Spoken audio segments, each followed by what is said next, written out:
Welcome to Wrestling with Heart, a podcast looking at pro wrestlers giving back to their community. Join me, Stanley Carr, as I interview wrestling's hottest names who use their platforms as entertainers to raise awareness and do community service. Hello and welcome to another edition of Wrestling with Heart. This is the show where we talk with professional wrestlers and professional wrestling personalities about their lives in and outside of the ring, as well as doing acts of charity work, community service, volunteering, and spreading the positivity. We're always about the positive vibes here on the show, and I've got a very special guest with me today.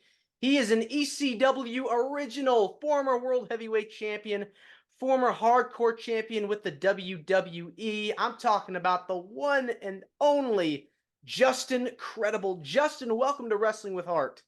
Well, thank you so much for having me, and I really appreciate it. Yeah, of course. Pleasure's all mine. So you're from Waterbury, Connecticut. Tell me about your upbringing and kind of what got you into wrestling. It's up in the Northeast, typical blue collar town. Just grew up really, like a normal kid. I played sports and stuff, but I always was a huge fan of pro wrestling. There's just something about, the pageantry, just all of it, everything that went along with pro wrestling. I just really loved that. And when I graduated high school, I already knew that's kind of what I wanted to do. I didn't go on to college. I just kind of went right into pro wrestling at a very young age, and I got very fortunate. It was the rise of the WWE golden era, so to speak. I remember, like, God, I'm going back a long time, but I just remember still I had it was only like, I'm 50, so we still had a black and white TV. We had the main color TV in the family room, but this is when TVs were really expensive still. So I had I don't know if you remember, like, the rabbit ears and the antennas, and I could catch a couple of local channels. And I remember I watched Hulk Hogan pinning the Iron Sheik for the WWF title, the WWF at the time title, and that's kind of the start of Hulkamania and all that. Was what really got me. Yeah, it seems like that's around the time like it was hot, the Yeah, that it 80s. first started to pick up. So absolutely. Perfect time to get into it. And becoming a wrestler, obviously, it's a lot of work, a lot of discipline. You got to kind of have to get, physically fit. What's your story like? Tell me how like the training process was for you. It was in this day and age, especially coming, I graduated high school in 91. And if you recall, in the WWF at the time, it was the land of giants. I mean, I remember going to, I didn't go to many shows, but I went to a couple of shows. And I mean, these guys were 6'3", 260 pounds. I mean, they were monsters. They're just big, enormous guys. I'd never seen anything like that. I mean, they looked big on TV, but in person, I swear they were even bigger. Very intimidating. And I was not a big guy. I was maybe 6 feet tall and maybe 220 pounds, which is big today, which is weird. Is considered big today, but back then it was not. Very few guys, I think, like Shawn Michaels, Bret Hart, and Owen Hart, and myself were like some of the smaller guys in the WWF in like 94. So, it goes to show you how that changed. But so training was just like, just work out as hard as you can, lift as much weight as you can, and eat as much as you can. It was not as finessed, and it was not as scientific as it is today, so to speak. It was just lift and eat, kind of a thing. Yeah, you definitely have to get in the right frame of mind when you're becoming a professional wrestler. Like I said, physically fit and work out as many times as possible. So you started on the independent circuit and you made your way to the WWE in the mid 90s. You had a character called, was it Alto Montoya? Yes, What yeah, was Aldo Montoya, the Portuguese man of war, for sure. Who came up with that character? All right, so believe it or not, um, this is the way I got my. It's a fascinating story. I think it's fascinating. Um, I live in Waterbury, Connecticut, like you mentioned early on, and 40 miles west of me, of Waterbury, is Stamford, Connecticut, which is the home base of in the offices of the WWE. So I had been doing some work as an extra for WWE, and they literally called me and said, "Look, would you be interested in coming to our TV studios over there? We're going to set up a ring, and we're going to be doing some training." So they were going to train this guy. They were doing SummerSlam 1994. They were training this guy to do the original Undertaker versus an imitation Undertaker Mm-hmm. for SummerSlam. It was like an evil Undertaker against the real Undertaker. So basically, they wanted to train this guy up so he knew how to wrestle like the Undertaker, and the whole dress rehearsal thing for Vince McMahon at the time. So during that entire week, I was there working out with these guys, just putting in 4 or 5 hour days, going through the motions, just trying to figure out, train to do this, to help this guy through this process, which was great, and it worked out. But during that process, I got to really, you know, be there and kind of show off my skills. So Pat Patterson, who was the head of kind of really booking the storylines and doing all that stuff. The head writer, what you guys call today, we call him a booker. He asked me, what nationality are you? And I said, well, I'm Portuguese. And then, hey, Vince, this guy's Portuguese. You believe that? And I was like, well, that's kind of weird. Okay. And he kept asking me questions after question. And lo and behold, they had this character, Aldo Montoya, the Portuguese man of war, for a while. They just needed a Portuguese guy that could speak the language, which I can. And that was actually Portuguese because they wanted to do this character and go over to Europe and to another Portuguese speaking country, which was Brazil. And they wanted to go into these markets, and they had this character in mind. So again, it was really being at the right place at the right time, and that's how it all kind of got started. Yeah, it definitely seemed like that whole new generation era, that mid '90s period, Yeah, was full of characters. for sure. Some weren't so great, but they were definitely trying to do something. Yeah, gotta try things. Always have to try things out, see what sticks. And definitely there Yeah, were for some during sure. that period of time, and especially later on when you get into the Attitude Era, that Correct. definitely Yeah. stuck and were memorable to this Yeah. day. People still talk Oh about them. yeah. Yeah, it was fantastic. The Attitude Era was crazy. Now, ECW, you were like one of the original members of that promotion. Made your debut in 1997. What made you decide to go to ECW and leaving the WWE? Um, at the time, I really enjoyed Aldo. You have to understand, I was a very young man. I was in my, I was 21, 22 years old. Um, and I had wrestled for the WWE since 93, like late 93 to 97. And in that time period, almost 4 years, I felt like like outgrown Aldo. And I was ready to kind of, I was an underneath guy. I was a mid-level to underneath guy. I understood that. And that's kind of the way it should be.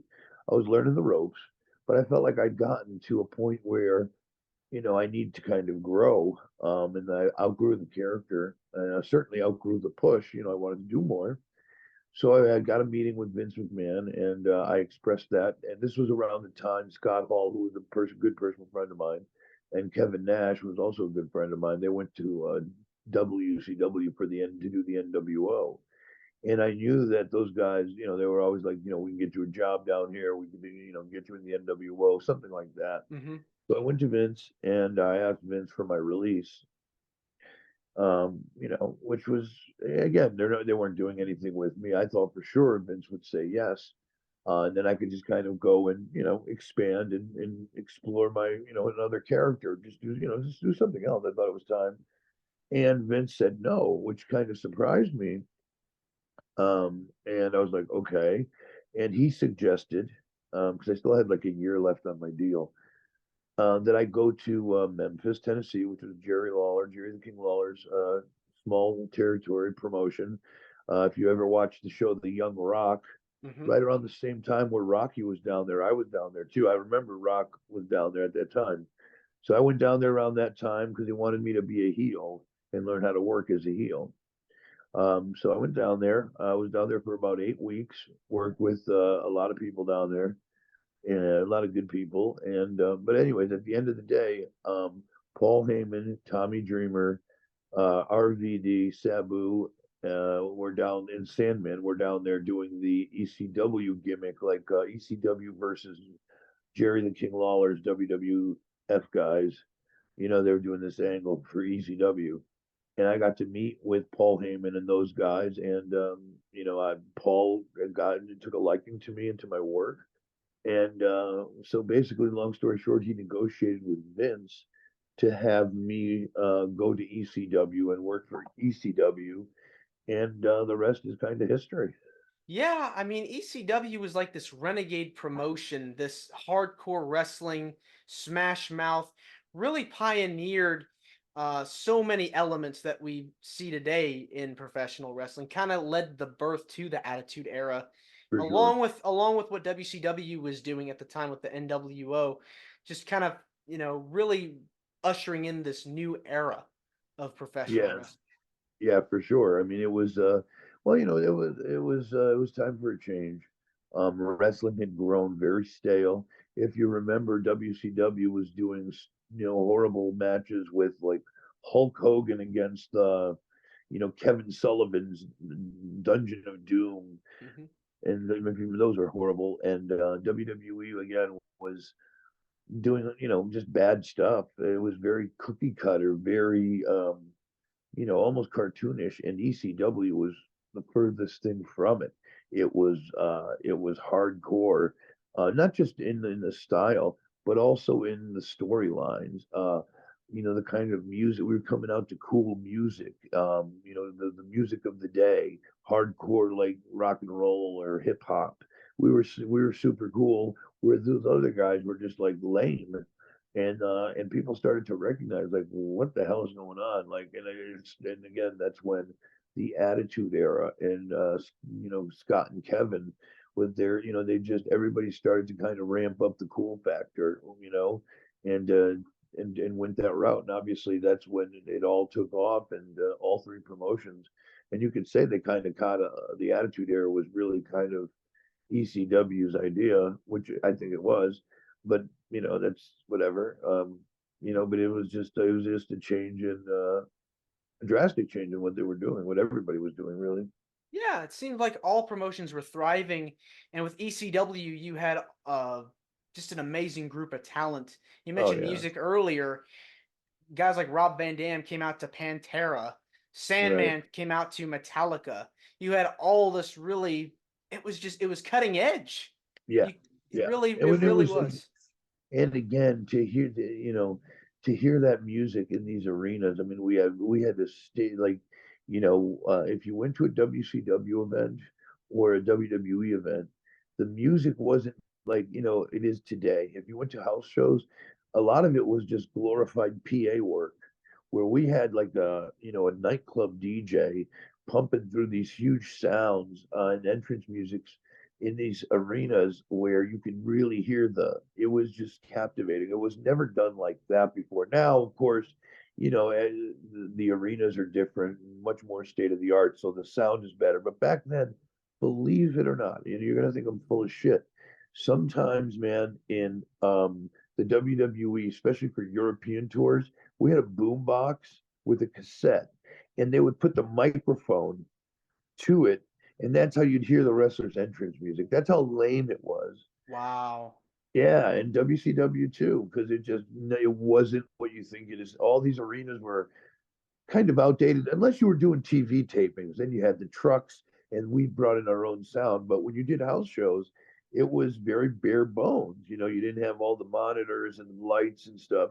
You just had the ring and the lights above, and it was very old school. Where the ECW and Heyman figured out the music, its vibe, and to hear like cool music pumping through, and it starts, it's shaking the building, and you hear Enter Sandman, and the lights are off.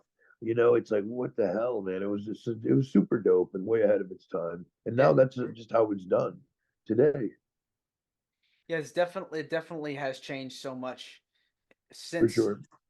that era, since that time period. But you've wrestled so many people throughout your career. Who have been some of your favorite opponents to work with over the years? Oh God, let's see. I mean, definitely Tommy Dreamer for sure. The Sandman, Shane Douglas, Sabu. Those are definitely some of my favorites. Jerry Lynn, legendary feud with him. Let me see, and even in the WWE side, who did I like to work with in the WWE? I mean, I had great matches with CM Punk in the 2006 era when he first broke in to Vince's ECW. Um, who else?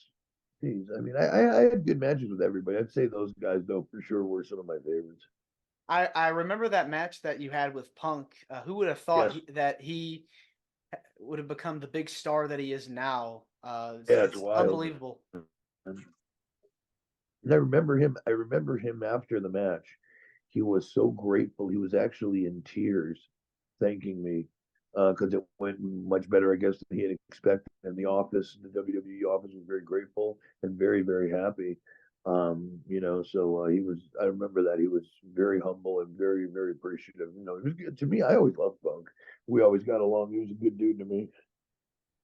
Yeah, and it's really fascinating to me when I go back and I watch all these old shows. You were briefly a part of the ECW revival. Yes. What was your thoughts on it? Um, At first, the first, couple of the first pay-per-view especially was a home run. I was a part of it. It was very good. The second one, I was there and I just came out at the end. It was already, this was right before it went into the full-time Vince version of ECW. I could already tell it was being littered and polluted by the WWE guys. And then, doing the debut for CM Punk and then I think I wrestled him again the following week. I think we did promos, and then I asked him for a rematch, and then I did the job for him again. And I put over Balls Mahoney. I put over Sabu. I just was putting over everybody, and the money was really shitty to boot.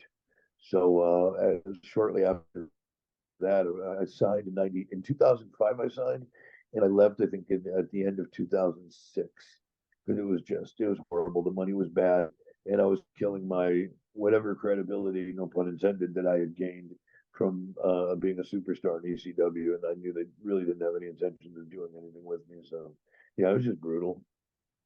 Yeah, as great as ECW was, I don't think you could ever recapture that feeling No, that you had in the '90s.